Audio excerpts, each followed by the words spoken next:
todos e todas.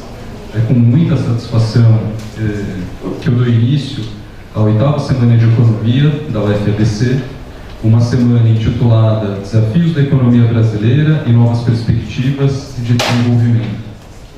Eu sou o professor Gabriel Rossini, atual coordenador do Bacharelado em Ciências Econômicas aqui da UFABC.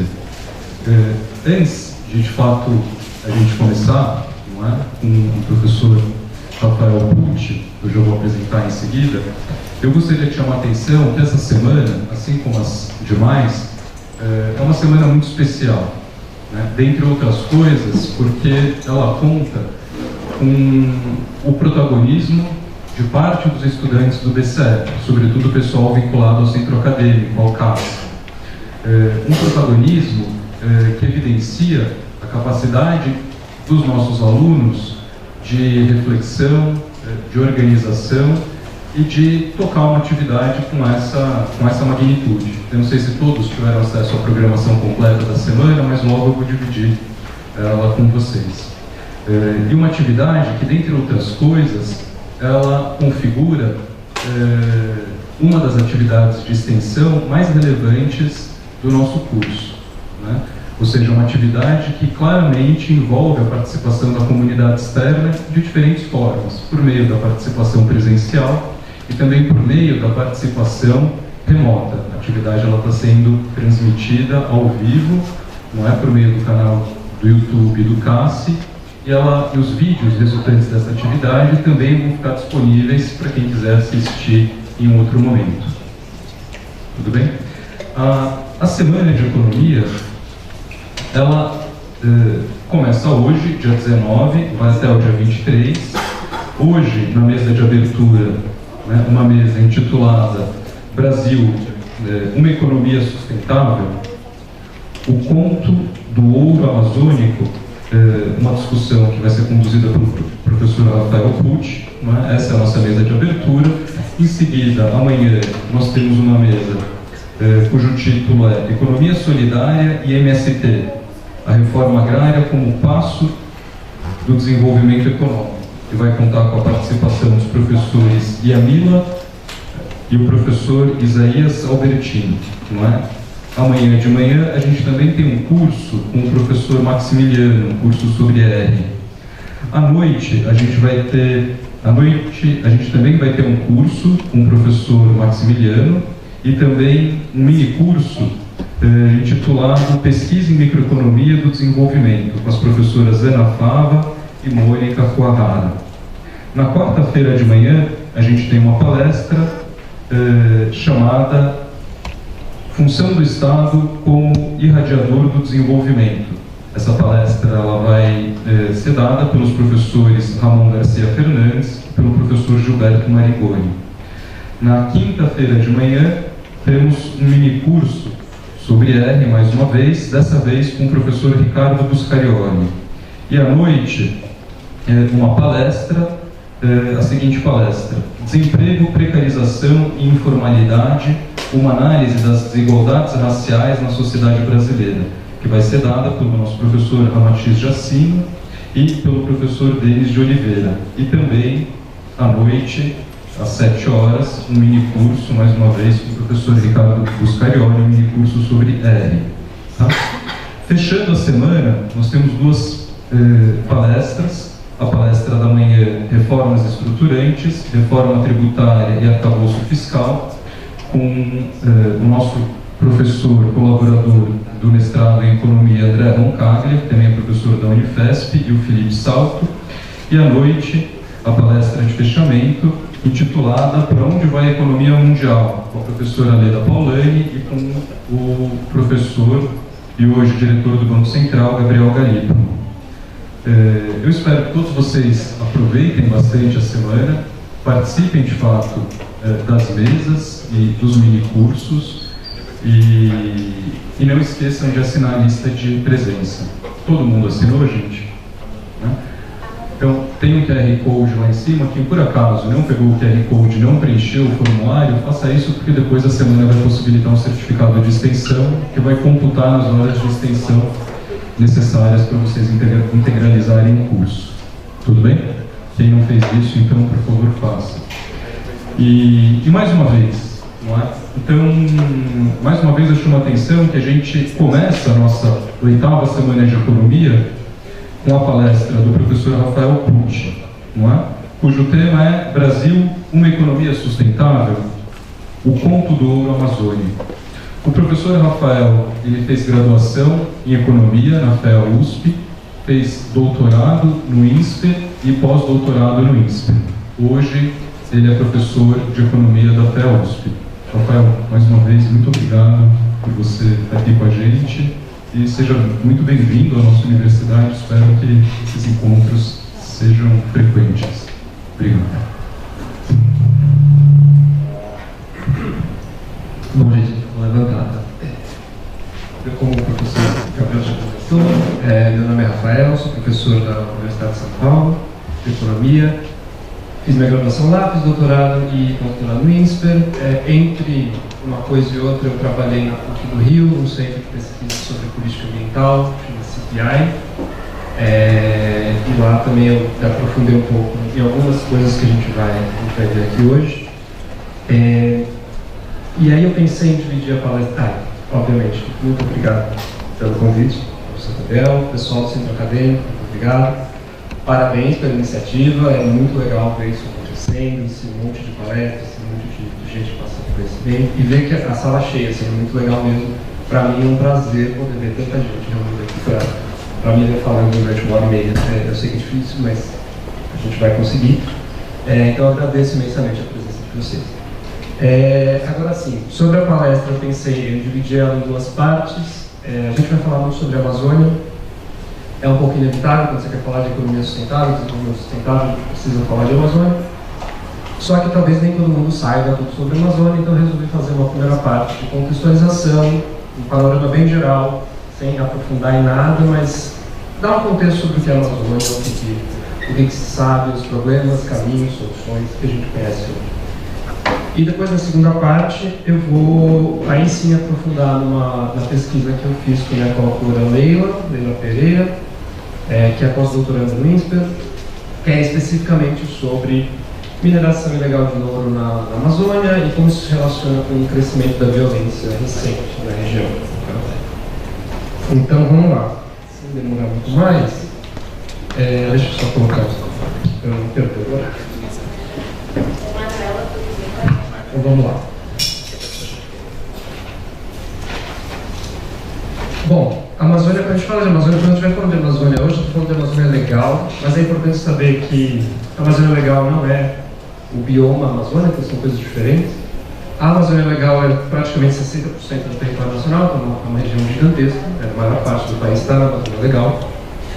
Ela é composta por todos os estados da região norte, mais um pedaço do Maranhão e o Mato Grosso.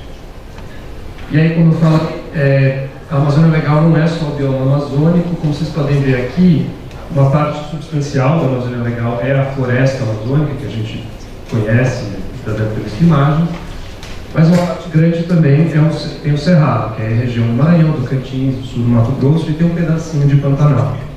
Então é importante saber que quando a gente fala de Amazônia legal, a gente não está falando só da floresta, mas em grande parte é da floresta. O bioma amazônico ele compõe quase metade do país, então, de novo, pensem que é uma região gigantesca, uma floresta imensa. E isso é só a Amazônia brasileira. Tem a Pan-Amazônica, que aí sim abrange os outros países da América do Sul. Bom, dentro da Amazônia Legal, a gente tem 28 milhões de pessoas vivendo lá, então não é pouca gente que vive nessa região. Mas por ser uma região gigantesca, a densidade populacional é muito pequena. A gente tem 5, 6 habitantes por quilômetro quadrado versus 54 por resto do Brasil. Então, em termos de densidade, é muito pouca gente por quilômetro quadrado, mas ainda assim são muitas pessoas que vivem nessa região. Então não é desprezível quem está vivendo, tentando viver lá. Corresponde a 10% do PIB, então aí, sim, é uma parte pequena do PIB do Brasil. E a renda per capita, o PIB per capita dessa região é por volta de 70% da média do resto do país. Então é uma região relativamente mais pobre do que o resto do país. Quando a gente pensa em Amazônia, talvez a primeira coisa que vem à cabeça é desmatamento. Acho que é uma coisa que está super em voga, é super relevante hoje. E o resto do mundo hoje está preocupado justamente com o desmatamento da Amazônia. É isso que o resto do mundo está preocupado. A gente no Brasil está preocupado com outras coisas também. O mundo está preocupado com a sustentabilidade da floresta. Quando a gente vê a tendência do desmatamento na Amazônia, para vocês terem uma ideia, mais ou menos 20% da Amazônia já foi desmatada na floresta. De novo, isso é metade do Brasil, então 20% da metade do Brasil é uma terra imensa. Mas a gente tem períodos muito diferentes de desmatamento na Amazônia. Como vocês podem ver, até 2004, a taxa de desmatamento na Amazônia era por volta de 20 mil quilômetros quadrados. A partir de 2004, vocês podem ver que tem uma queda substancial dessa taxa de desmatamento. Isso se deve, aí para quem não conhece, nessa época teve um programa chamado PPCDAN, que foi um programa de combate ao desmatamento na Amazônia, que usou um outro programa chamado DETER, que é detecção de desmatamento por satélite. Eles começaram a pegar a imagem de satélite de satélite e enviar para o IBAMA, e o IBAMA então ia autuar as regiões que estavam sendo desmatadas quase em tempo real. E aí a gente observa, tem um artigo acadêmico sobre esse programa, que mostra que de fato ele foi responsável por essa queda brusca que ocorreu logo depois de 2004. Então acho que esse gráfico ele mostra um problema, que é um desmatamento muito grande na Amazônia, mas ele mostra que existe, a gente sabe o que fazer para derrubar o desmatamento. A gente tem os mecanismos, a gente tem instrumentos, a gente conseguiu fazer isso. Chegar a praticamente 4 mil quilômetros quadrados, que é muito menos do que estava antes. Então eu acho que é feio de ver, mas ao mesmo tempo a gente consegue ver caminhos possíveis.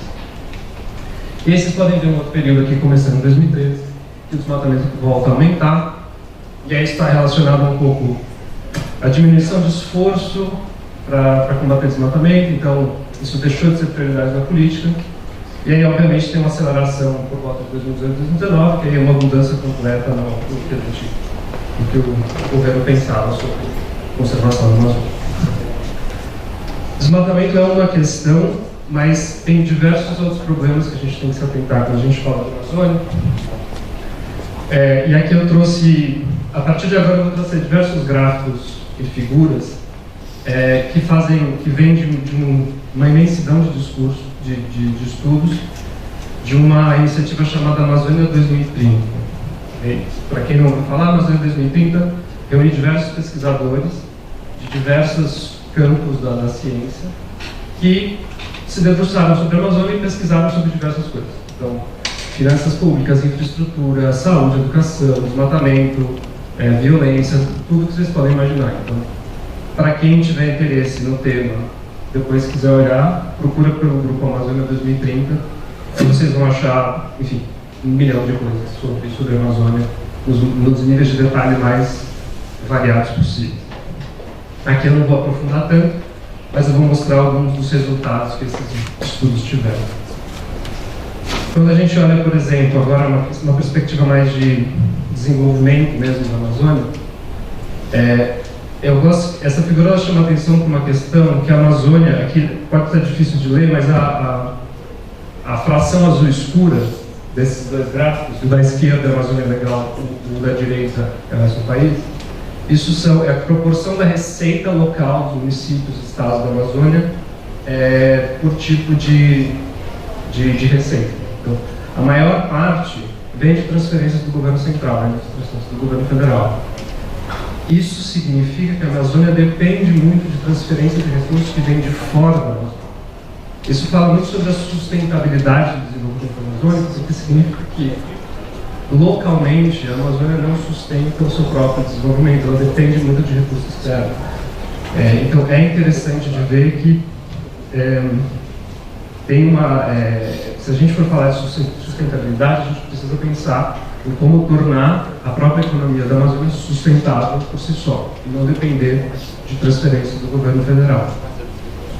Isso fala muito sobre o processo de ocupação da Amazônia, que foi um processo que incentivaram muita gente a ir para lá, de todo tipo de atividade, mas o Estado em si não proporcionou as condições para que essas pessoas se estabelecessem de fato.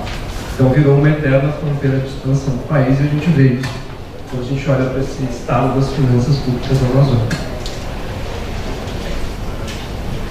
Relacionado a isso, outra questão muito relevante que tem a ver com esse processo de ocupação é a infraestrutura na Amazônia. E aqui o que a gente vê é a malha de transporte no país inteiro, e o que vocês podem ver é que a Amazônia está muito vazia, né?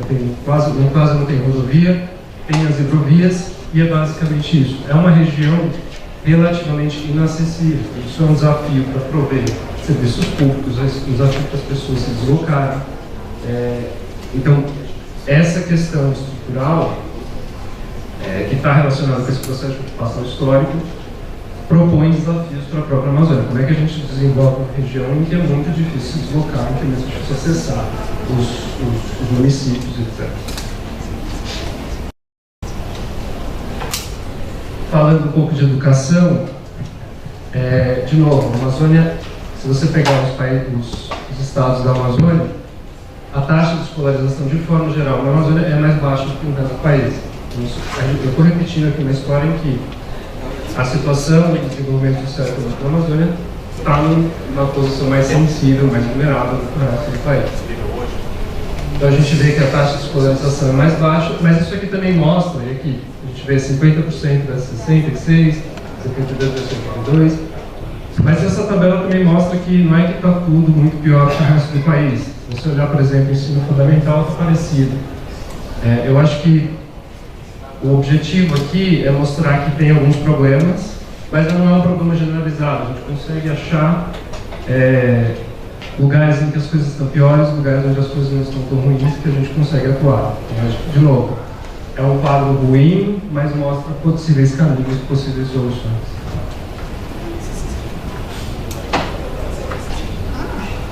E aí tem uma questão de que a gente tem uma taxa de escolarização pior, e os jovens que saem da escola na Amazônia encontram um mercado de trabalho mais difícil. Não em termos de ocupação, desemprego, participação, isso tudo é parecido com o resto do país, mas quando você olha a informalidade da Amazônia, é muito maior.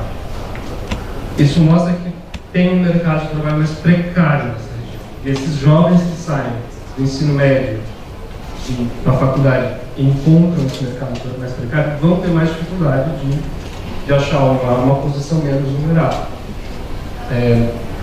Então isso contribui para um estado de dificuldade, principalmente da população mais jovem, que está saindo das escolas lá. E aí uma informação que é relevante é que a Amazônia também está um pouco atrás do resto do país em termos demográficos. Então a Amazônia ainda tem uma população jovem muito grande. Enquanto a gente aqui está vivendo, a gente já perdeu o bônus demográfico, né? A gente já está invertendo a curva de demografia, a gente já está envelhecendo o país como um todo. A Amazônia não, a Amazônia é um lugar muito jovem. Só que esses jovens não estão tendo oportunidade. Então a gente tem um problema de como oferecer um mercado de trabalho melhor para a população local. E aí isso se traduz, esse problema de falta de oportunidade para essa população jovem, que precisa de oportunidade, nas taxas de desalentado. Desalentado é quem não tem emprego e não está nem procurando, desistiu de procurar, porque não achou nada. E a gente vê que a taxa de desalentados na Amazônia Legal é maior do que no resto do país, na população jovem, de 25 a 29 anos. Então, realmente, essa população está saindo, seja do curso técnico, da faculdade, o que seja, e está tentando entrar no mercado de trabalho. E acho que, para mim, essa figura ela é mais preocupante, porque ela mostra que, na verdade, a situação piorou no período recente. Uma coisa é, a Amazônia está pior, né? Está numa situação mais vulnerável do que o resto do país, mas está melhorando. Isso é uma coisa boa. Aqui o que a gente vê, não, ela está numa situação mais vulnerável e não está melhorando. A situação está ficando pior, principalmente para a população mais jovem. Então isso já aponta algumas questões que precisam ser endereçadas com urgência. Principalmente porque essa população jovem, quando a Amazônia também vai passar por esse bônus demográfico, ela também vai envelhecer. Se a gente não aproveitar agora, essa população jovem ainda existe, está crescendo, está saindo do mercado de trabalho, se a gente não capturar essas pessoas para o mercado de trabalho menos vulnerável, a gente vai perder essa oportunidade.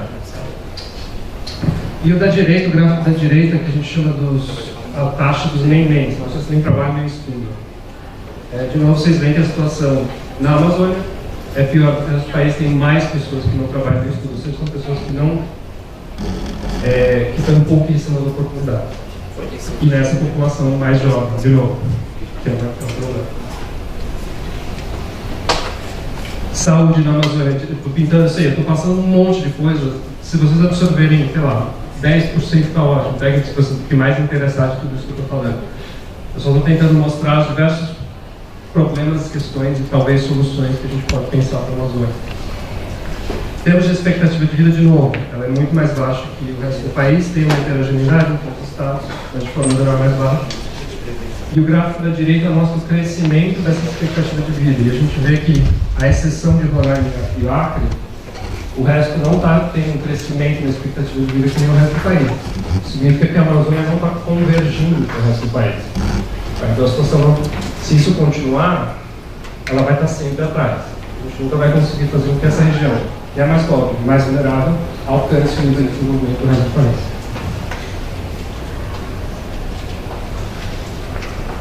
E aí, pintando mais um quadro um pouco preocupante, quando a gente olha, por exemplo, para doenças comunicáveis, a situação da Amazônia piorou no período recente. Então, isso é ruim, porque, de novo, uma coisa é se ela está pior, segue pior, outra coisa é se está piorando no período recente. O que está acontecendo de errado, o que está acontecendo, o que não está funcionando, o que está fazendo com que essa situação piore no período recente. E agora, passando de saúde, eu vou entrar no assunto que é mais a minha praia, que é de fato violência, que eu vou falar na segunda parte. E esse também é um quadro bem delicado. Aqui eu estou mostrando a taxa de homicídios dos estados da Amazônia, que é a linha preta cheia, e a taxa de homicídios dos outros estados, que é a linha tracejada. Isso desde 1991, então 30 anos de tendência. E o que a gente vê é que a Amazônia, na década de 90, tinha uma taxa de violência muito parecida com o resto do país, então, menor até. Então era uma região relativamente menos violenta. E a gente vê que nesses 30 anos ela passou de uma região menos violenta para uma região extremamente violenta. Uma taxa de 40 homicídios por 100 mil habitantes é pior do que países que estão em guerra. Assim, é uma taxa extremamente alta. Enquanto isso, o resto do país está meio que não. Se você olhar as duas pontas, estão 0 a 0. 20% dos dois lados. A Amazônia está muito pior. E aí sim, eu vou dar um pouco mais de detalhes sobre o que pode ter levado a esse quadro especificamente. A gente faz, aí de novo no âmbito desse Amazônia 2030, a gente fez um estudo para tentar entender o que pode estar por trás dessa tendência de crescimento super rápido e preocupante na violência. E uma das coisas que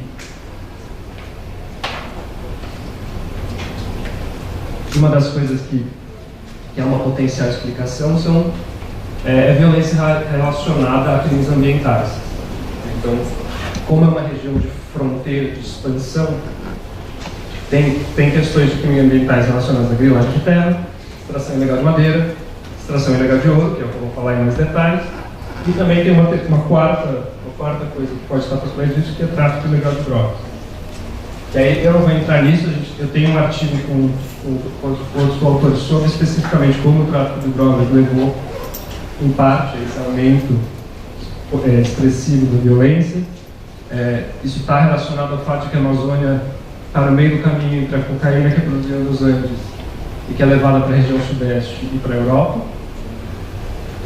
Mas aqui eu vou falar mais dessa relação, dessa violência com crimes ambientais, os que eu mencionei aqui. E aí nesse estudo que a gente fez para nós, 2030, a gente tentou ver algumas correlações dessa violência com atividades ilegais, de novo, grilagem de terra, extração ilegal de madeira e extração ilegal de ouro. E a gente classificou os municípios conforme a exposição deles a cada uma dessas atividades. Então, se eles estão expostos a uma dessas atividades, a duas, a três, ou se não tem nenhuma dessas atividades nesses municípios. E aí o que a gente encontrou lá é que, de fato, tem uma correlação importante entre a presença desse tipo de atividade e o aumento da violência, o nível de violência mais alto. Então aqui, se vocês olharem a linha vermelha número 3, onde tem mais atividades ilegais, tem um nível de violência muito maior do que a linha cinza, que seria o que não tem, entre muitas aspas, atividades ilegais. Certo? Bom, agora para puxar a sardinha para o artigo que eu vou falar aqui na segunda parte, eu vou tratar especificamente de mineração ilegal de ouro, e eu vou tratar de um período mais recente de expansão da violência nessa região. E aqui esse quadro, esse gráfico, está mostrando a relação entre a taxa de homicídio nos municípios com menos de 200 mil habitantes da Amazônia e os municípios com mais de 200 mil. E aí que a gente vê que a partir, por volta de 2013, tem um aumento muito maior da violência em municípios que são menores. Então, o que a gente está vendo aqui é um aumento de violência que não é necessariamente violência urbana, a gente não está falando da forma que a gente conhece aqui em São Paulo de violência. É uma violência que está ligada a municípios menores, a municípios que têm atividades econômicas ligadas a esses crimes ambientais, por exemplo, municípios mais remotos. E aí aqui eu estou destacando 2013, porque justamente no artigo que eu vou começar a falar agora, 2013 já é uma data importante para a gente entender por que teve um aumento expressivo de violência em municípios menores dentro da região amazônica.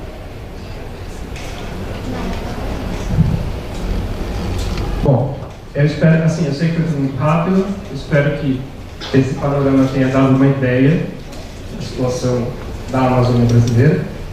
Acho que o principal para a gente continuar aqui é entender que a Amazônia é uma região muito grande, ela tem difícil acesso e ela tem a presença desses crimes ambientais, e é uma região em que a violência está aumentando muito, muito rápido.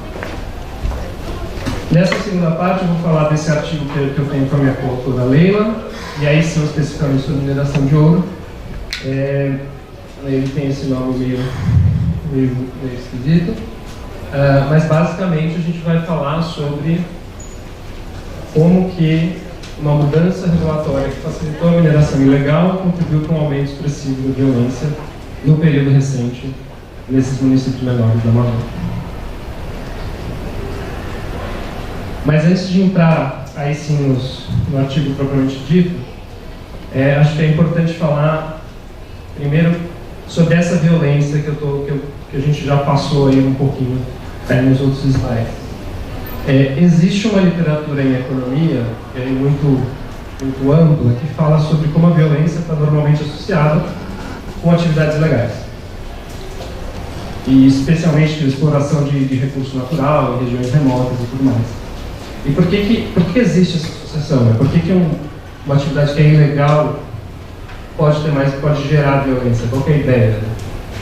A ideia é a seguinte, que em uma atividade ilegal, então pensa num garimpo ilegal de ouro, uma extração ilegal de madeira, o que seja, qualquer tipo de conflito entre as pessoas que exercem essa atividade não pode ser resolvido no âmbito legal. Você não pode entrar na justiça porque a pessoa invadiu o seu território, porque ela não te pagou o seu salário se sua atividade é ilegal.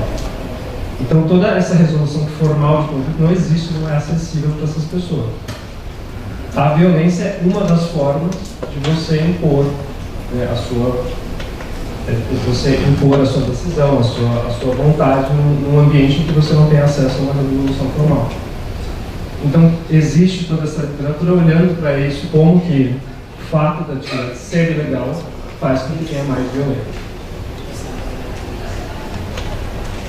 E aí, entrando no nosso contexto de Amazônia, de mineração ilegal, esse tipo de legalidade relacionada a essas atividades de exploração de recurso natural é um desafio particularmente grande para países em desenvolvimento, porque monitorar essas atividades e punir os agentes que estão fazendo essas atividades ilegalmente é muito difícil. De novo, a Amazônia é uma região de difícil acesso. Então, portanto, para você monitorar e punir as pessoas que estão minerando ilegalmente ouro é muito custoso. Vocês devem ter visto isso saindo na mídia, né? A repressão aos garimpeiros ilegais na terra Yanomami. O esforço que o Estado tem que fazer para essa repressão é muito grande. Ele tem que mandar um monte de... Você tem que mandar exército, tem que mandar polícia, tem que mandar gente do banco, tem que mandar helicóptero, tem que estar todo mundo armado. É um custo muito alto para você chegar nessas regiões e tirar as pessoas de lá. Isso a gente está falando de uma operação da Terra Econômica que está super na mídia. Então é algo que o Estado não está nem poupando esforço. Mas pensa que isso acontece na Amazônia inteira, em lugares dos mais remotos possíveis. Então, se para cada garimpo legal tem que mandar um helicóptero com um monte de soldado, mandar IBAMA para ir para o meio da floresta tirar o garimpo, o Estado brasileiro não tem condição de fazer isso diretamente para todas essas atividades.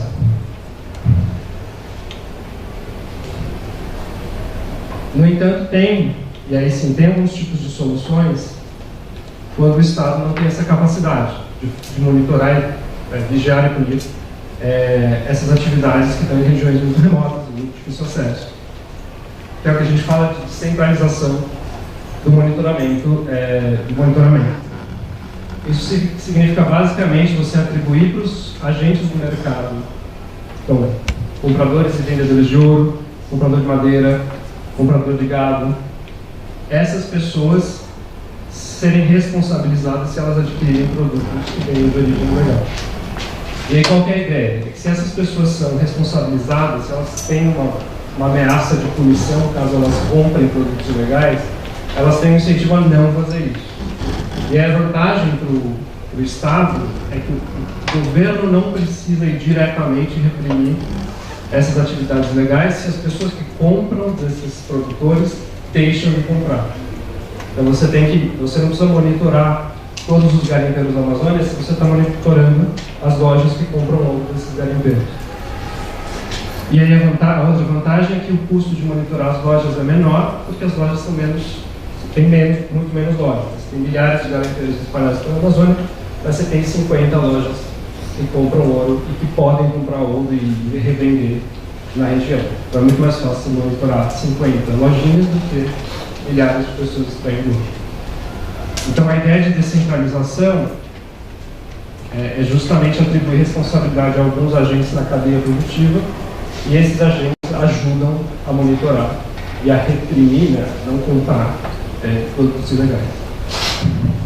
E isso é uma coisa que tem muita atração hoje, essa história de certificação de produto, certificação de carne, certificação de madeira. A ideia é justamente essa. O marceneiro, a pessoa que vai consumir o produto in natura, ela pode ver se o vendedor tem um certificado. Se ele tiver, ele compra; se ele não tiver, então ele não deveria comprar. Mas, apesar disso, enfim, dessa estratégia ser importante, ela é usada em outros contextos, tem muito pouco estudo causal sobre isso, sobre se isso funciona, e se isso funciona especialmente para limitar a violência relacionada a esses mercados ilegais. Então, esse artigo aqui vai justamente querer saber se o desenho de incentivo desse mecanismo de monitoramento descentralizado funciona para coibir atividades ilegais e reduzir a violência associada a essas atividades. Esse é especificamente o projeto que a gente está fazendo. O contexto, eu já falei um monte, mas é mineração de ouro na Amazônia. E aí, qual que é o mecanismo de monitoramento descentralizado que a gente está vendo aqui? O garimpeiro, eu vou explicar isso melhor depois, ele precisa requerer uma permissão para minerar ouro. Todo garimpeiro precisa fazer isso, todo minerador precisa fazer isso. Isso você tem que requerer para a Agência Nacional de Mineração. E na hora de vender, esses garimpeiros eles só podem vender por umas lojinhas que chamam ponto de compra de ouro. Que são lojas ligadas, são autorizadas pelo Banco Central, são ligadas a instituições financeiras e tem algumas poucas na região da Amazônia. Então, o garimpeiro só pode vender ouro legalmente para essas lojas. Isso é importante porque significa que não pode vender para qualquer um, mas o comprador está limitado. E aí, se essas lojas são passíveis de punição, e elas são de ouro ilegal, idealmente, o fato delas não comprarem menos ouro ilegal vai fazer com que o mercado de ouro legal seja menor. Essa é a ideia. O que a gente faz nesse artigo, esse que eu estou comentando, é tentar ver uma evidência causal. Então, tentar, aí, alguns, não sei se todo mundo tem essa referência, mas é justamente tentar estimar um efeito que denote causalidade, ou seja, de que reduzir o monitoramento centralizado contribuiu para o aumento de violência, e isso é um efeito que eu consigo identificar precisamente. Essa é a ideia desse artigo. Então, para isso, a gente precisa achar alguma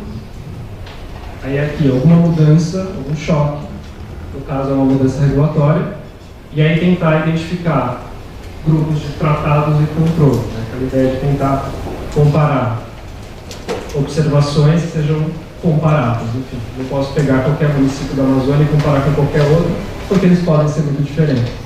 Então, a ideia desse artigo é comparar regiões comparáveis e ver se essa legislação, essa mudança regulatória de fato incentivou mineração ilegal de ouro e aí, por consequência, aumentou a violência desses lugares. E aí, como é que a gente faz isso? Aí a gente tem o que a gente chama de experimento natural, que é isso, é o choque regulatório, e a gente tem um jeito de definir quais lugares estão mais ou menos expostos à mineração ilegal de ouro. A mudança regulatória aconteceu em 2013, então por isso que eu mostrei aquele gráfico lá atrás, destacando 2013, e essa mudança, ela basicamente isentou o PCO, aquelas lojinhas que compram ouro, de qualquer responsabilidade por adquirir ouro ilegal. Eu vou explicar melhor depois por quê, parece estranho que ela não tenha feito isso, mas ela fez. E a ideia então é que agora esses PCOs têm meio que sinal verde para comprar ouro ilegal, sem nenhuma consequência. Então aquele mecanismo que eu falei antes, que é o governo monitora as lojinhas e as lojinhas ajudam a monitorar o mercado, ele não existe se você não pune as lojinhas. Essas lojinhas não têm nenhuma perspectiva de punição, simplesmente não funciona. E é isso que a gente vai explorar aqui. Então, qual que é a ideia? Que quando você exime essas lojas de responsabilidade, o custo de adquirir ouro ilegal é menor, mas tem menos risco para fazer isso, a demanda por ouro ilegal aumenta e, portanto, se incentiva a atividade de ouro ilegal. Esse é o mecanismo teórico que a gente tem por trás desse artigo. E aí a gente vai definir quais lugares são os tratados, os controles aqui, baseado na presença de jazidas de ouro em lugares em que é estritamente proibido minerar ouro. Tá? Então, basicamente, essas jazidas estão dentro de terras protegidas, aqui terras indígenas e unidades de conservação e proteção integral. E a ideia é que existem outras formas de garimpo ilegal, pode ser fora de terra protegida, mas dentro de terra protegida a gente tem certeza que não pode. Então, é muito claro que se a jazida está dentro de uma terra protegida, ela não pode ser explorada, portanto, todo ouro que sai dali é ilegal. Então, usando isso para definir o tratado de controle, usando 2013 como choque, a gente vai fazer uma diferença diferente. Eu não vou entrar na tecnicalidade do negócio, não sei quanto cada um está familiarizado, mas a ideia é justamente comparar municípios que sejam comparáveis antes e depois desse choque.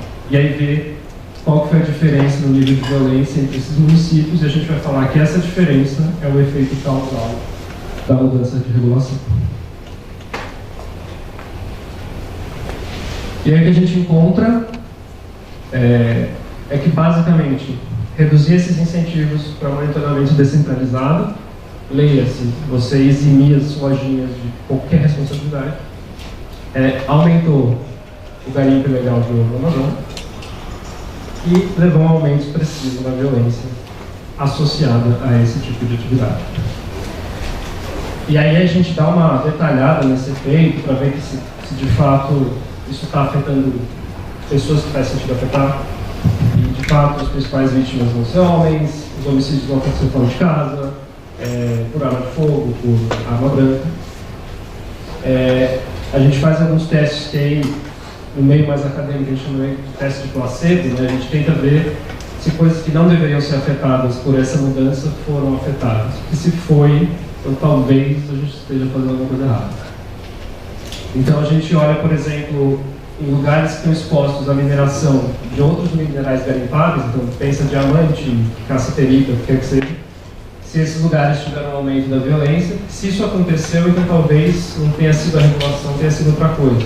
Não é o ouro que está afetando, mas é alguma outra coisa. E o que a gente vê aqui que não são os outros minerais. A gente também mostra que esse aumento de violência parece estar nos locais de produção, mas também tem um efeito nos locais de venda. Então pense que existem conflitos entre garimpeiros nos locais de produção, mas esse ouro ilegal está sendo levado para ser vendido, e nesse trajeto essa pessoa pode ser, enfim, abordada, ela pode ser assaltada violentamente e o ouro é roubado. E aí você tem uma outra forma de violência. Não é uma violência de disputa territorial, mas é uma violência de latrocínio, outro tipo de violência.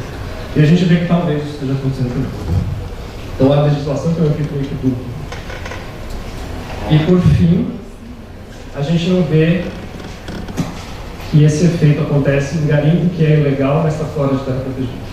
E aí seria um cara que está minerando ilegalmente porque ele não tem permissão, ele não fez o pedido da permissão. Isso é outro tipo de mineração legal que pode acontecer. Esse é basicamente o resumo do artigo. Então, assim, se não der tempo de detalhar tudo, é isso aqui. É isso que a gente fez.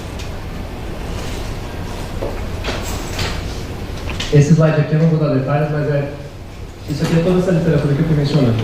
Então, aí quem tiver interesse depois, inclusive pode falar comigo, no e-mail, que quer que seja. E aí eu posso passar essas referências, diversas pessoas que estudaram essa relação entre mercados ilegais e violência, exploração de recurso natural e violência, em contextos mais diversos, no Brasil, na África, na Colômbia, onde quer que seja. Beleza. Então agora eu vou passar para o detalhamento de tudo que eu falei. Aí vai ser realmente entrar nos detalhes do estudo. Eu vou começar contextualizando mineração de ouro na Amazônia, então, mais uma contextualização, e aí desculpa se isso fica repetitivo. Acabouço teórico, aí um modelo econômico, dados, estratégia e depois os resultados. Então especificamente agora, entrando em ouro na Amazônia, o Brasil é o 10º maior produtor de ouro no país, no mundo. Isso é por volta de 3% da produção mundial, e a Amazônia ela produziu 1/3 do total que é produzido no país de ouro. Então é uma região relevante para isso. Essa parcela ela é praticamente toda minerada por garimpo, e tem um monte de garimpo dentro da área protegida. Talvez vocês já tenham uma ideia. E aí, de novo, aquela história de que esses garimpos estão tipicamente em locais de difícil acesso, aqui repetindo um pouquinho, portanto é difícil fazer o monitoramento. E aí, como é que se dá o acesso? No geral, esses garimpos eles fazem umas pistas de pouso, vem um avião que traz suprimento, leva ouro para fora. Como o ouro é uma coisa que tem altíssimo valor agregado, muito fácil você compensa você usar um avião para transportar. Se fosse madeira, teria que ser outra coisa. E aí, em termos regulatórios, o garimpo ele tem uma permissão específica, todo garimpeiro tem que pedir essa permissão, chamada permissão de valor garimpeiro. Uma coisa que talvez seja interessante saber é que tem pouquíssima restrição de onde você pode minerar. Todos os bens minerais do Brasil pertencem à União, então se você quiser explorar ouro em qualquer lugar, você praticamente pode. Você tem que pedir permissão, mesmo que seja uma terra privada, você pode explorar ouro na terra privada de outra pessoa, pedindo a permissão. Só que a mineração é proibida em terra indígena e unidade de conservação, isso está na lei, não tem uma discussão sobre isso. Em terra indígena está tendo discussão mais recentemente, porque a Constituição define que é proibido até que o Congresso regule a mineração dentro de terra indígena. Por isso que tem, aí alguns de vocês devem ter ouvido esse bafafá todo sobre mineração de terra indígena, é porque a Constituição abriu essa possibilidade, mas enquanto o Congresso não fizer nada, não é permitido, é proibido. E aí, como eu já mencionei, esse ouro de garimpo só pode ser vendido em lojas, essas lojinhas, os PCOs, e isso é importante porque esses são os que deveriam ser monitorados, deveriam monitorar, e esses são braços de instituições financeiras. Então, eles são ligados a ou bancos grandes, ou, enfim, financeiras mais gerais. E isso é relevante porque são essas instituições que fazem lobby para mudar a regulação do tempo. E aí esse ponto é crucial, que eu não falei lá atrás, né? Uma vez que essas lojinhas compram ouro, esse ouro é legal. A partir da lojinha, esse ouro se torna legal para sempre. Então, se a lojinha não está fazendo o trabalho dela direito, ela está lavando o ouro, basicamente. Ela funciona como uma instituição que lava ouro para o garimpeiro legal. Uma vez que ela compra, esse ouro se torna legal para o efeito de qualquer outra transação. E isso é importante porque justamente para o garimpeiro compensa usar essa estrutura oficial para lavar o seu ouro legal e no fim esse ouro se torna legal para o transação. E aí vamos lá, qual que foi o choque que eu falei em 2013? Antes de 2013, e é isso para qualquer atividade legal, era muito claro que o comprador e o vendedor, os compradores e vendedores eram responsabilizáveis, tinham responsabilidade se eles adquirissem produtos ilegais. Isso está na lei anti-lavagem de dinheiro. Se você está adquirindo um produto que é potencialmente ilícito, você tem a obrigação de reportar isso para uma autoridade. Se você não faz, você está cometendo um crime também. Tá? Isso está extremamente claro. A gente pode discutir o quanto isso valia, ou quanto que o Estado fazia valer essa punição, mas ela existia, a ameaça de punição existia. Em 2013, eles são isentos de responsabilidade completamente pela lei 2.854. E aí foi depois de um lobby muito grande da Associação Nacional do Ouro, Associação Nacional dos Produtores de Ouro, e dessas instituições financeiras que são as donas das lojinhas.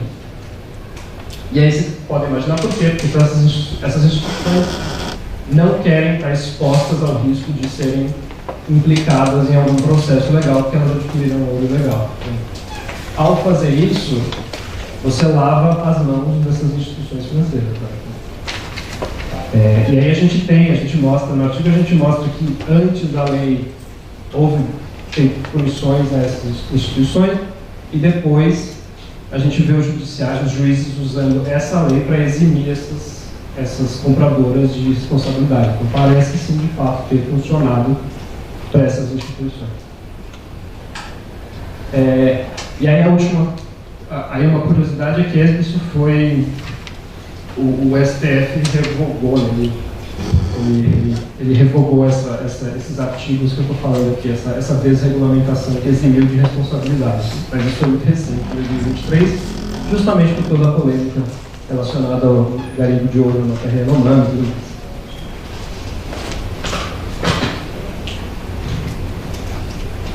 Então, acho que uma coisa que está clara é que é o seguinte: uma vez que a gente introduz essa regulação, todo o ouro que entra no PCO é legal, o garimpeiro ele precisa só, esse princípio da boa-fé, o garimpeiro ele só precisa chegar na lojinha e falar: eu extraí isso de um lugar que é legalizado.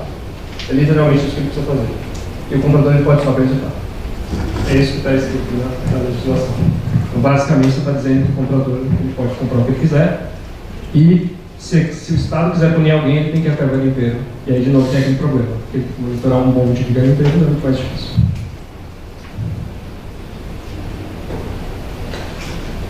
Aí, no artigo, a gente tem um modelo daqueles mais teóricos, com umas equações meio malucas, para mostrar como é que funciona esse mercado. Mas a intuição é muito simples.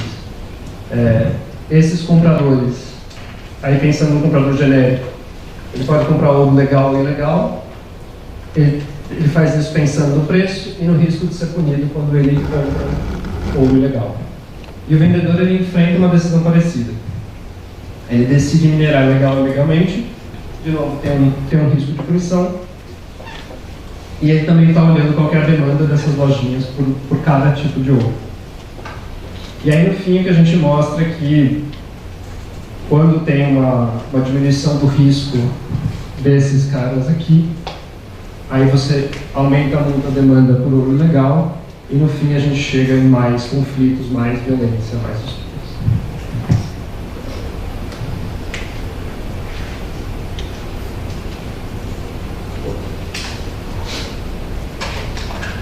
Basicamente, então, o que o modelo está dando para a gente é o seguinte: quando a gente isenta os PCOs, reduz o risco da transação ilegal, aumenta a demanda por ouro legal, impulsiona a mineração ilegal de ouro, aumenta a disputa relacionada à mineração ilegal de ouro e aumenta a violência no fim dessa cadeia de eventos.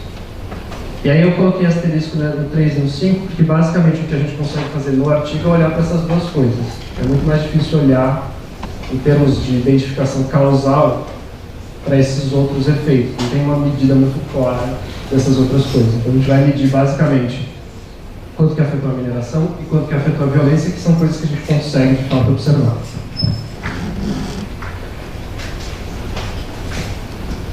E aí essa figura aqui mostra um primeiro...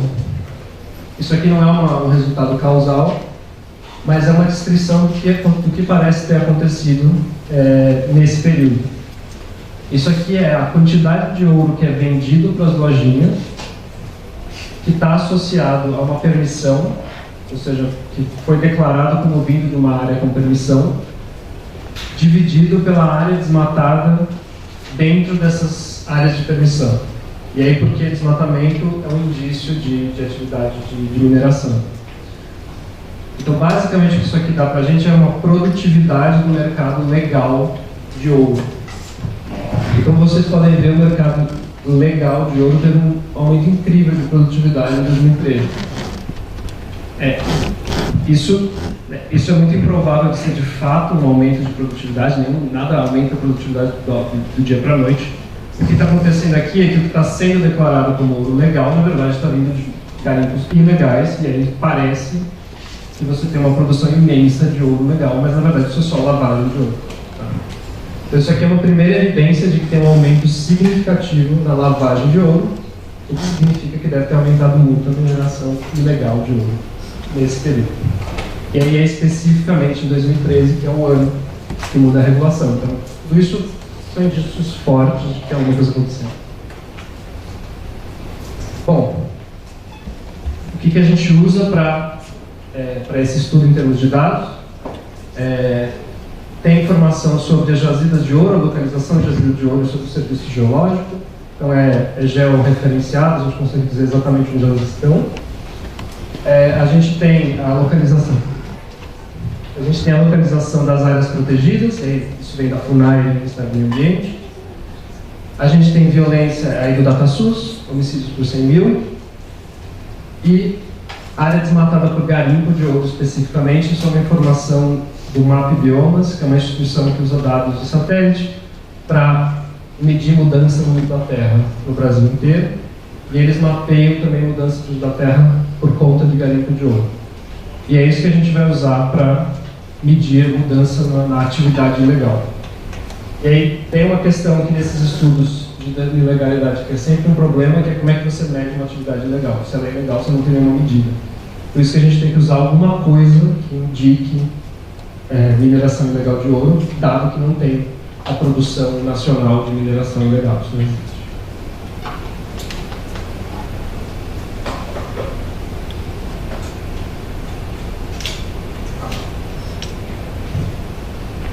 Colocando no mapa, o que a gente tem então são esses pontinhos amarelos, são as jazidas de ouro. Essas áreas cinzas são as áreas protegidas, e aqui eu estou juntando terra indígena e unidade de conservação. E basicamente a gente está usando a sobreposição do pontinho amarelo às áreas cinzas para dizer quais lugares estão mais expostos, tem mais chance de ter mineração de ouro legal. Então é assim que a gente vai definir o que é tratado em controle, a coincidência entre jazida de ouro e área protegida. E aqui já é uma antecipação do que é o resultado. Isso aqui é o dado municipal, então são municípios da Amazônia. A linha vermelha corresponde a municípios que têm jazidas dentro de áreas protegidas. A linha amarela são municípios que têm jazidas de ouro, mas elas não estão em áreas protegidas. Então, vocês podem pensar isso aqui como municípios que estão mais expostos à mineração ilegal, é a linha vermelha. Municípios que estão menos ou não estão expostos, na linha amarela. E a gente vê de novo que em 2013 especificamente alguma coisa acontece no nível de violência, especificamente nos municípios tratados, nos municípios que têm mineração ilegal de ouro. Isso aqui ainda não é um efeito causal, depois a gente entra nas regressões e tudo mais, mas isso aqui é um indício bem forte de que alguma coisa aconteceu nessa época, especificamente nesses municípios. E esse aumento, de novo, ele é um aumento bem substancial, tá? Enquanto aqui fica em 30 ao longo do período, esse aqui vai para quase 50. Assim, se 40 já era muito alto, quase 50 é um absurdo. E aí, qual que é a estratégia empírica, né? Enfim, como é que a gente, qual o modelo econométrico que a gente vai fazer? A gente faz duas coisas. A gente usa dados municipais para violência e a gente divide a Amazônia em um monte de quadradinhos de 3 por 3 quilômetros para olhar o desmatamento. Então são, sei lá, centenas de milhares de quadradinhos cobrindo a Amazônia inteira. E aí a gente vai definir da mesma forma. Se dentro do quadradinho tem uma jazida de ouro dentro de terra indígena ou área protegida, esse quadradinho é tratado, senão ele é controlado. E aí que a gente roda basicamente essa regressão aqui. Eu não vou entrar na história da equação e tudo mais, porque enfim, não precisa, mas a ideia é, vou comparar esses lugares que estão mais expostos à mineração ilegal de ouro com lugares que não estão tão expostos, mas que são parecidos, porque eles também têm jazidas de ouro. Certo? A ideia é comparar lugares que têm jazidas, mas um está mais exposto à mineração ilegal. E aí, com sorte, o efeito que a gente vai estimar é o efeito causal. E aqui é só para ilustrar qual que é o grupo de tratados e controles. Então, a Amazônia é legal de novo. Os municípios pretos são os tratados. Os cinzas são os que têm ouro, mas está fora de área protegida. E os brancos, que são em branco, eles não têm ouro. Eles podem ter área protegida, mas eles não têm jazida de ouro. Então, basicamente, esse é o retrato dos tratados e controles da Amazônia legal inteira. Aqui é quando a gente pega um município e olha para os quadradinhos do desmatamento. Aí a gente está pegando aqui especificamente esse só para exemplificar.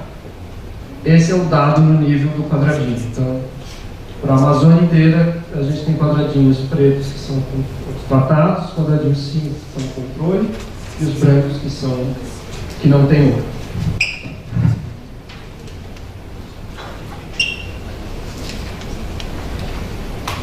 Isso aqui eu não vou falar. Isso aqui são as descritivas, só para mostrar que esses lugares são mais ou menos comparáveis, mas estou dividindo entre os grupos que eu acabei de mencionar. E aqui, esse aqui é um resultado de fato do efeito, mas acho que é mais legal olhar no gráfico, porque a tabela é meio chata. Esse aqui é o diferenças em diferenças, só que a gente está vendo ele ano a ano. Então, como se a gente olhasse o efeito anual do choque em 2013. 2013 está aqui, não tem intervalo de confiança nenhum. E o que a gente vê é que antes da mudança regulatória, o nível de desmatamento em células que são controle e tratadas é parecido. E depois da mudança, o desmatamento nas células tratadas é maior. Tá? Que é esse pulo aqui é justamente esse efeito. Então, a área desmatada em células que têm ouro dentro de terra protegida aumenta versus a área desmatada em células quadradinhos que têm ouro fora de terra protegida. Tá? E aí é isso que a gente está interpretando como evidência de que em 2013 essa regulação impulsionou a mineração ilegal de ouro. Esse aqui eu não vou falar não. Esse aqui é as descritivas da violência, está minúsculo, mas é só também para mostrar como são essas cidades. E aqui esses são os controles que a gente põe na regressão. Enfim, os municípios podem ter, sei lá, PIB agrícola diferente, eles podem ter o tamanho das áreas protegidas em cada município pode ser muito diferente. Então a gente vai usando isso como controle. Isso está no plano de fundo, mas eu não vou entrar em detalhes aqui não. E aí esse sim é o efeito em violência. Então, qual que é o efeito da mudança regulatória de 2013 nos municípios que têm ouro dentro de terra protegida versus os municípios que têm ouro fora de terra protegida? É isso que a gente está olhando aqui. Mas, de novo, a gente olhando o gráfico é mais fácil de enxergar. Antes da mudança, o nível de violência nesses dois grupos de municípios é parecido. Aí vocês veem que em 2013 tem um choque e a violência aumenta muito nos municípios que têm ouro dentro de terra indígena, de terra protegida, que estão mais expostos à mineração ilegal.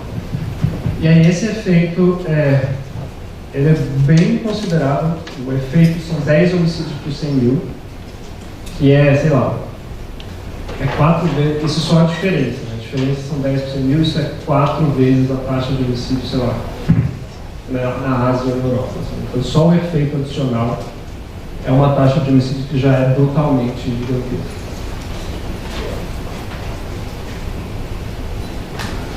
E aqui a gente mostra, aí sim, aquela história de quem está afetando, quem está sendo afetado por esses homicídios, então são homens, principalmente, arma de fogo, fora de casa. Aí aqui a gente mostra que não está aumentando o homicídio por conflito de terra, realmente parece ser pela disputa de ouro. Aqui a gente mostra que não está aumentando fora de mineração ilegal fora de área protegida, é realmente dentro das áreas protegidas que o negócio está ficando pior. Isso aqui é uma série de testes de robustez que a gente chama, que tipo, mostrar que o efeito está fazendo sentido. A gente olha para um bilhão de outras coisas para ver que não tá tendo efeito lá, só está tendo efeito realmente naquilo que a gente quer que tenha efeito. Que eu não vou dar muito detalhe aqui não, porque é meio muita coisa. Acho que só essa última coluna aqui que é interessante, que esse é o efeito o efeito principal, esse é o efeito dos lugares que estão expostos à venda de ouro. Então o que a gente vê é que tem um aumento de homicídios que não é significante estatisticamente, mas nos lugares onde o ouro está sendo vendido. Então aquela história no meio do trajeto, essas pessoas estão sendo de alguma forma abordadas, assaltadas e está gerando mais violência.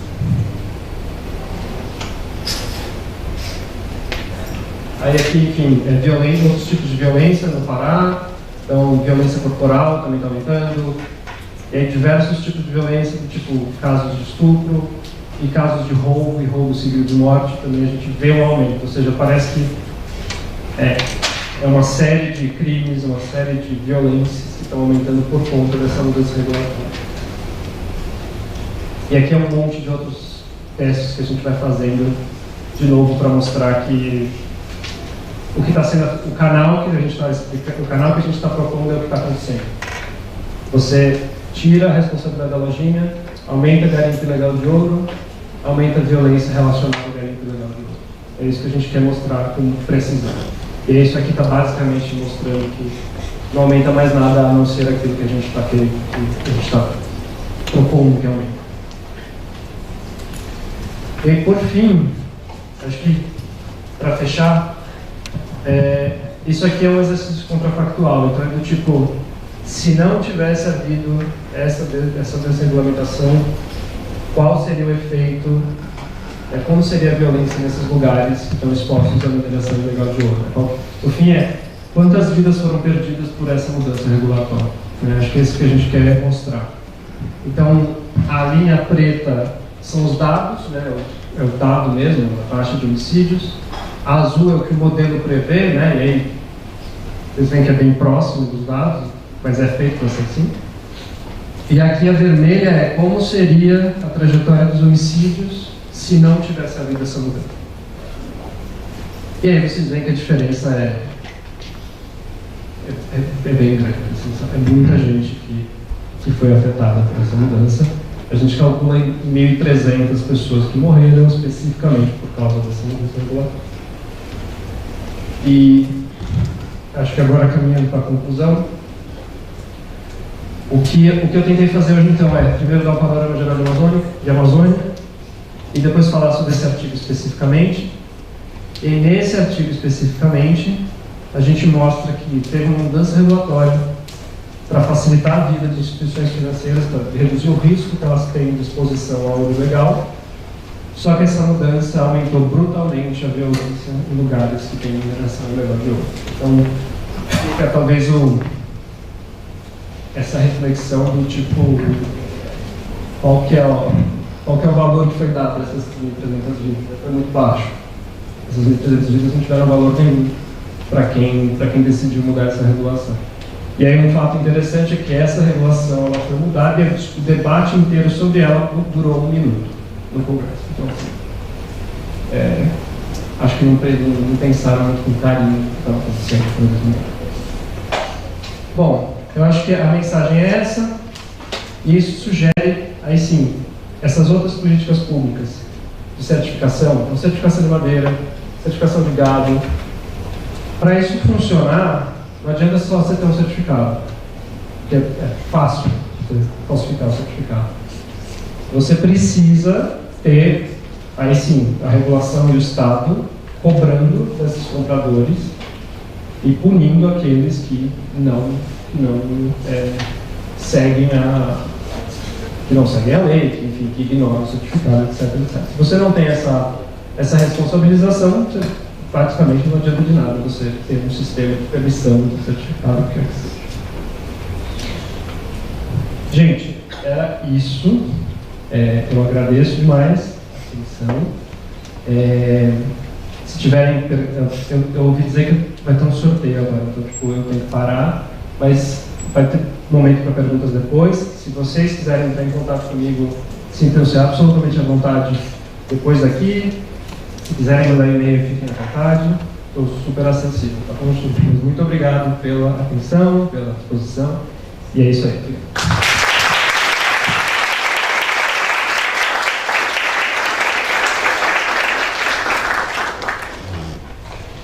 Pergunta, professor Ocinho.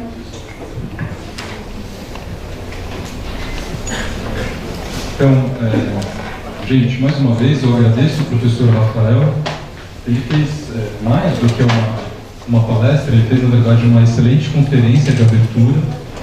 E eu espero que essa conferência do professor Rafael tenha despertado o interesse em vocês com relação a monografias, possíveis projetos de mestrado, e, sobretudo, porque o professor Rafael se colocou à disposição para receber contatos. Pois bem, eu abro então para perguntas. Quem quiser fazer pergunta, eu peço que pegue o microfone, por favor. E aí, eu aproveito, Rafael, essa situação do com o microfone na mão, enquanto o pessoal está se organizando para as perguntas, e te pergunto o seguinte: vocês abriram dados específicos sobre violência contra a população indígena em terras protegidas? Posso fazer uma sugestão? Vamos pegar um conjunto de perguntas, pode ser? Então...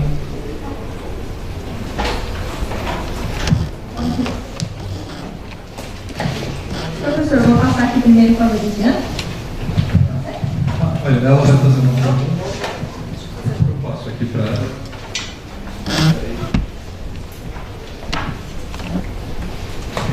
Oi, bom dia. Meu nome é João Pedro. Eu queria saber mais sobre o processo de achar um objeto.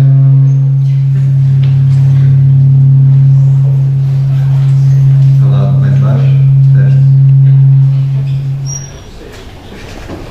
Enfim, era sobre como foi você chegar no objeto de pesquisa. E montar a tese também, mas principalmente o processo de chegar no objeto. É João Pedro. Obrigado, João Pedro.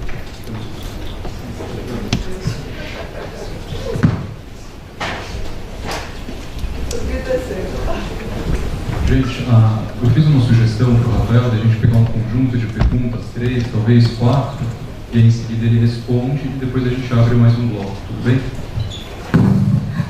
Professor, logo no início da palestra o senhor mostrou o mapa da Amazônia Legal e a gente via a dificuldade de acesso, falta de estradas até o local. A população média, que não se aprofunda tanto, quando pensa na Amazônia e vê isso aí, eu não sei se tem uma certa sensação de que, poxa, se estão desmatando, se estão acabando, por que não deixa do jeito que está? Certo? Por que não preserva de... Aí a minha pergunta é, no mundo, na história, a gente tem algum parâmetro de comparação de um lugar que seja tão importante ambientalmente e que se desenvolveu de uma maneira racional? A outra pergunta, professor, só umazinha, mais uma. O senhor falou muito da violência e eu queria saber se a violência contra a mulher foi identificada, foi pesquisada e se aumentou.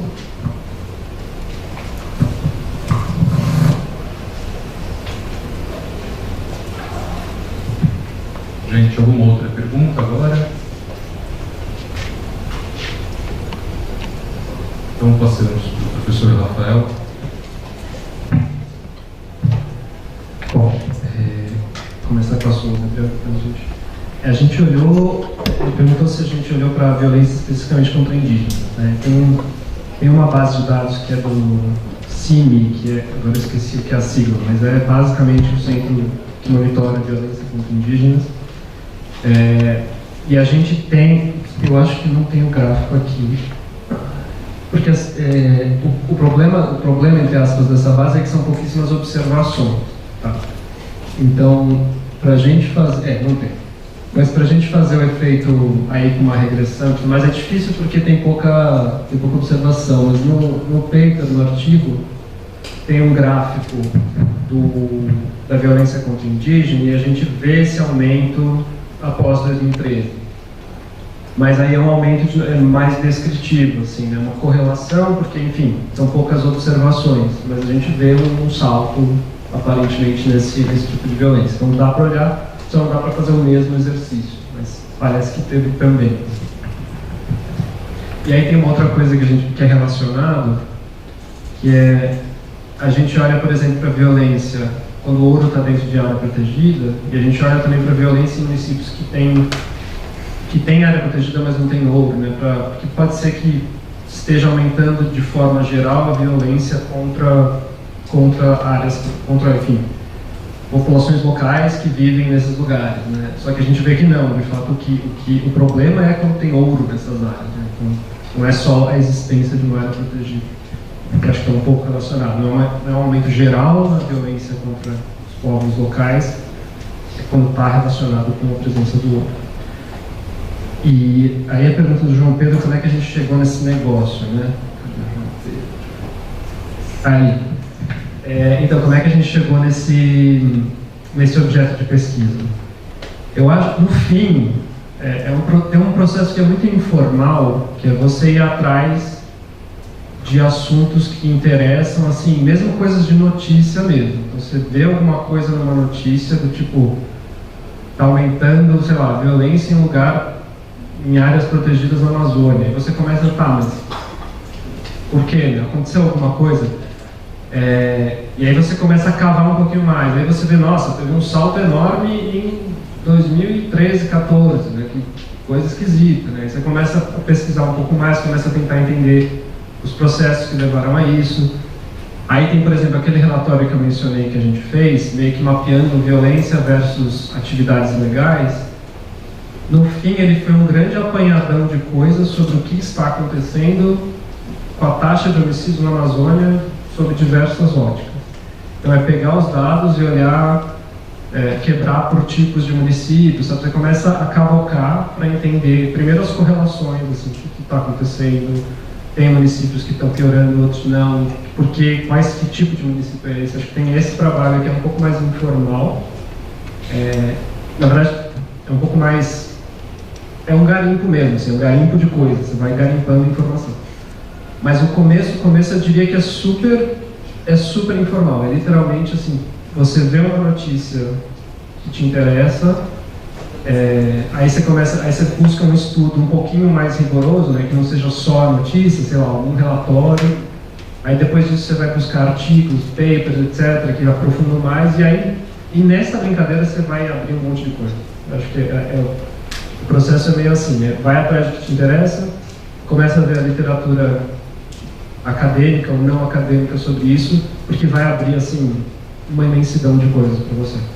Então, quando eu falei, por exemplo, da Amazônia 2030, e aí para todos vocês que se interessarem, é isso, eles têm um site, tem um monte de publicação sobre todos esses assuntos que eu estou falando. É entrar lá e ver o que interessa, dar uma olhada no relatório. se interessar, vai mais a fundo. E aí, daí você vai tirar algum...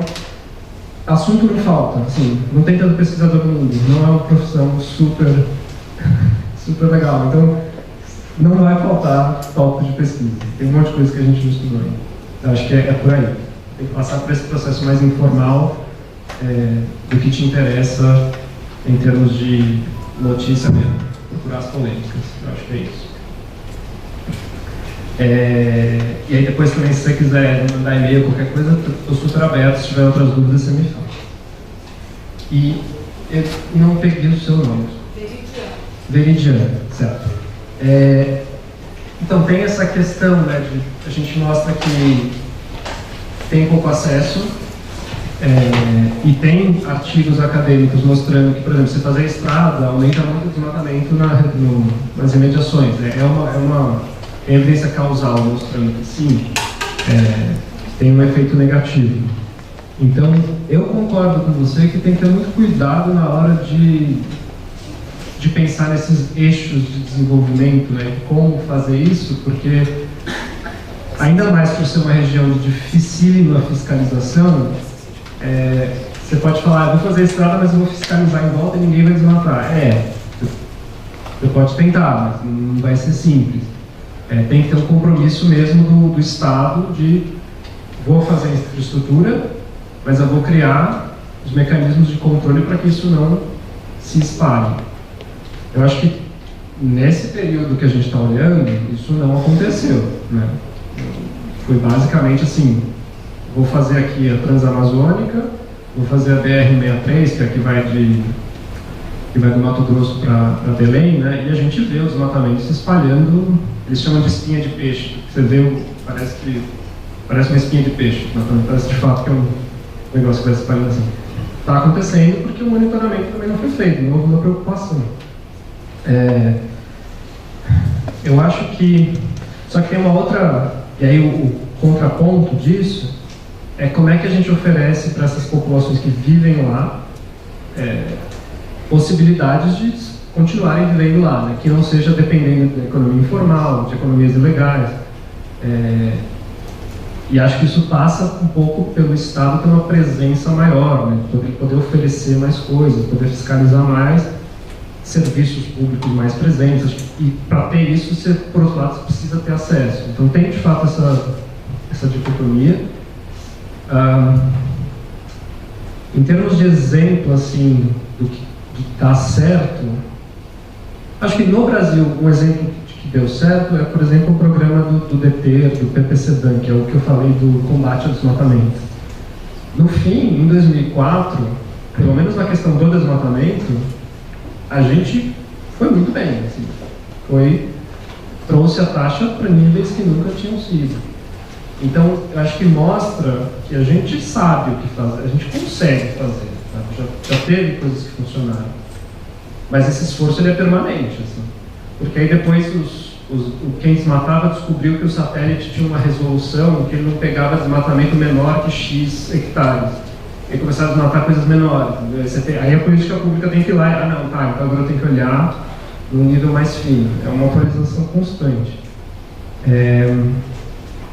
Eu acho que... e aí acho que, assim, tem uma referência que aí é mais histórica, tem um livro que chama, acho que 1491, que é As Américas antes do colonialismo. E aí tem um capítulo que fala de Amazônia e aí tem uma discussão sobre quantas pessoas existiam nas Américas, né, se eram milhares ou milhões, ou, enfim. E aí fala um pouco sobre a Amazônia e sobre como essas populações conviviam, né, com a floresta, e a floresta perdurou por todo o tempo que elas estiveram lá. Então, acho que isso aponta também que, assim, tem algum tipo de solução harmoniosa, né? A gente precisa ir mais a fundo.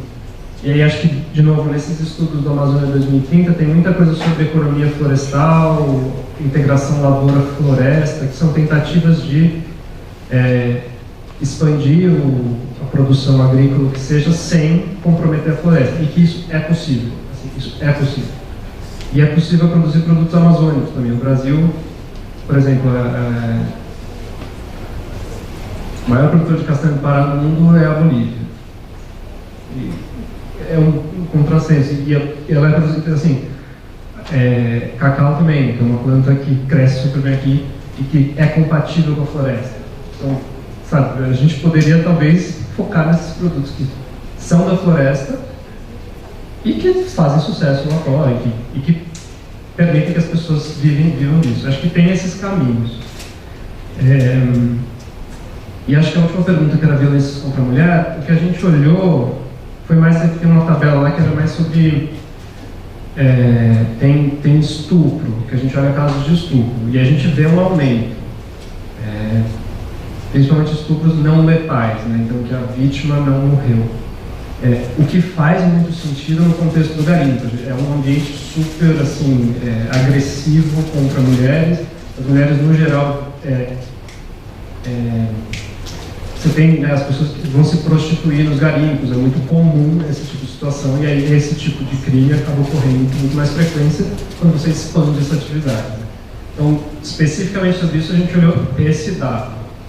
A gente não consegue ir muito além disso. Assim. A gente viu a violência mais taxa de homicídio, assim, não parece ter aumentado contra mulheres especificamente, mas crimes como estupro, sim. Sexuais. Acho que mais nesse sentido.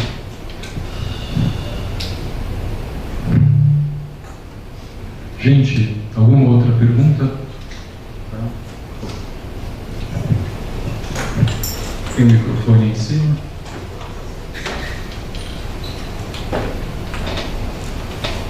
A gente faz agora a última rodada de perguntas, tá? 2, 3 perguntas e em seguida a gente vai encerrar. Bom dia, professor Ana Samira, sou estudante aqui do BCE, e conforme foi rolando a sua apresentação, eu me recordei, não sei se a minha pergunta vai sair um pouco pela tangente, mas eu fui me lembrando que no final do ano passado, o presidente Lula, eu não lembro direito do contexto, mas enfim, saíram notícias sobre ele comentando sobre a possibilidade de explorar petróleo na Amazônia, na bacia do Foz, no Amazonas, se não me engano. E aí, ao longo da sua apresentação, eu fui me perguntando assim, o quanto essa possibilidade, né, ainda acho que vai entrar em fase de pesquisa, né, para analisar as possibilidades dessa exploração e tal, mas o quanto essa possível exploração de petróleo impactaria na mineração legal e ilegal, e assim, o quanto outros processos de extrativismo impactam na mineração legal e ilegal, e quanto, se vocês têm algum, né, se, na sua perspectiva e na pesquisa que vocês fizeram, vocês têm alguma informação mais específica sobre o impacto, e até, por exemplo, porque essa exploração, como foi dito pelo presidente, seria uma coisa subsidiada pelo próprio governo, então a gente tem a ideia de que talvez a fiscalização aumentaria, seria uma coisa mais, né, formalizada, e qual seria o impacto, ou na perspectiva de vocês, ou do que vocês leram, se tem alguma informação sobre isso.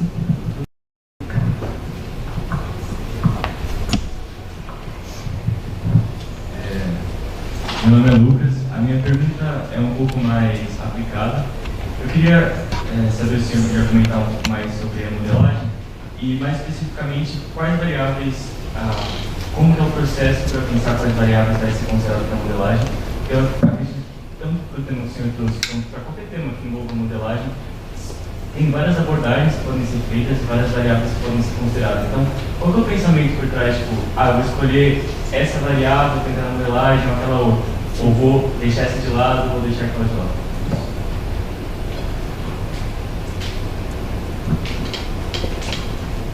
Mais uma pergunta.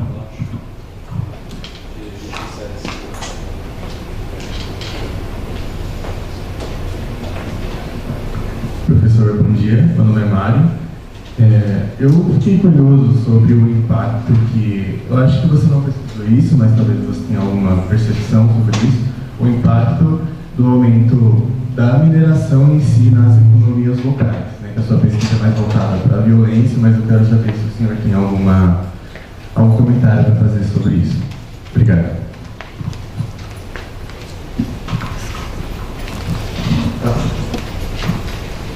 Vamos lá. Primeiro da Samira, né? Primeiro da Samira sobre petróleo, exploração de petróleo. Não é uma coisa que a gente olhou especificamente, claro, mas tem aí pensando primeiro na questão da violência relacionada a esse tipo de exploração, por exemplo, de petróleo. Tem um artigo de 2013 de uma professora colombiana e de um outro professor, que inclusive está citado no nosso, que tem a ver, que eles olham para a exploração de petróleo e extração e produção de café na Colômbia.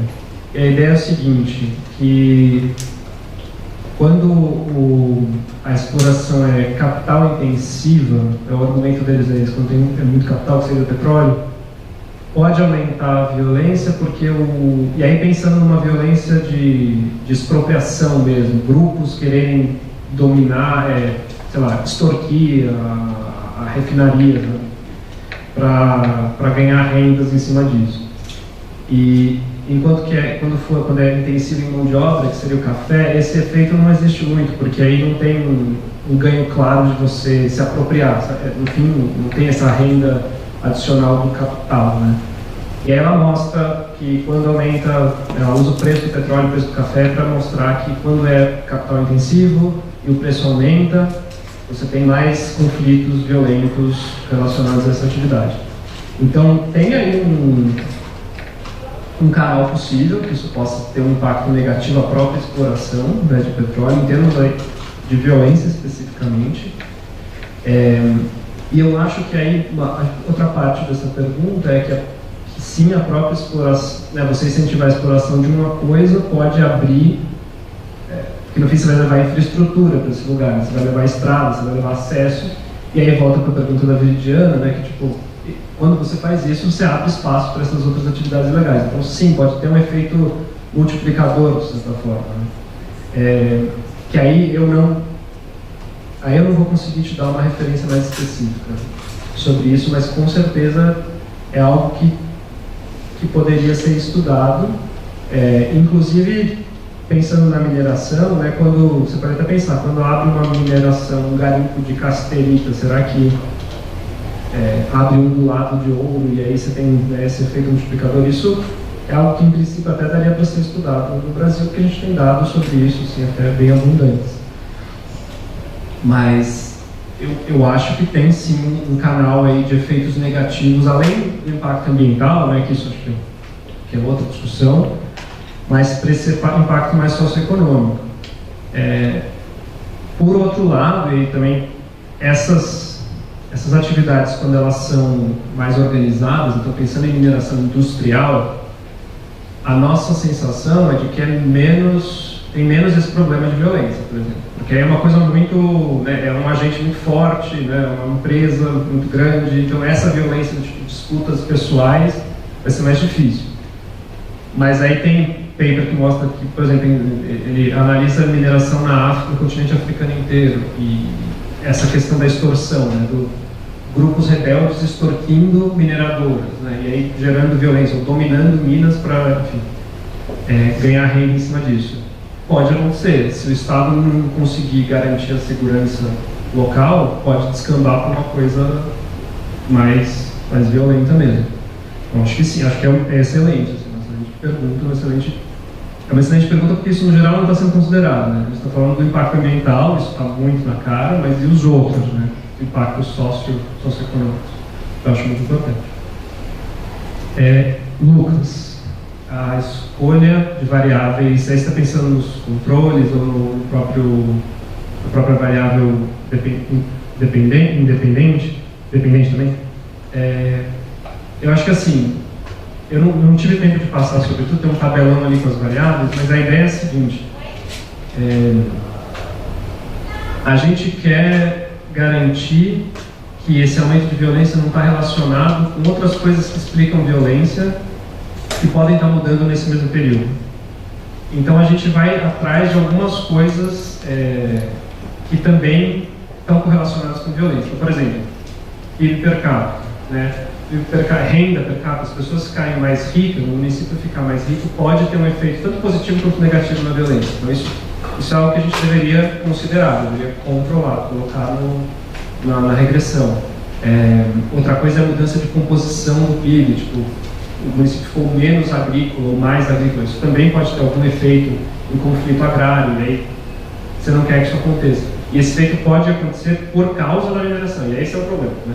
Porque você só vai ter um problema de endogeneidade aqui se essa covariável, esse controle, estiver sendo afetado pelo nosso tratamento, né? Então, por exemplo, PIB per capita, a mineração pode aumentar a renda das pessoas. E aí isso pode ter um efeito em violência. Se a gente não controlar para isso, a gente vai estar ignorando uma coisa importante e o efeito vai estar desado para algum lado.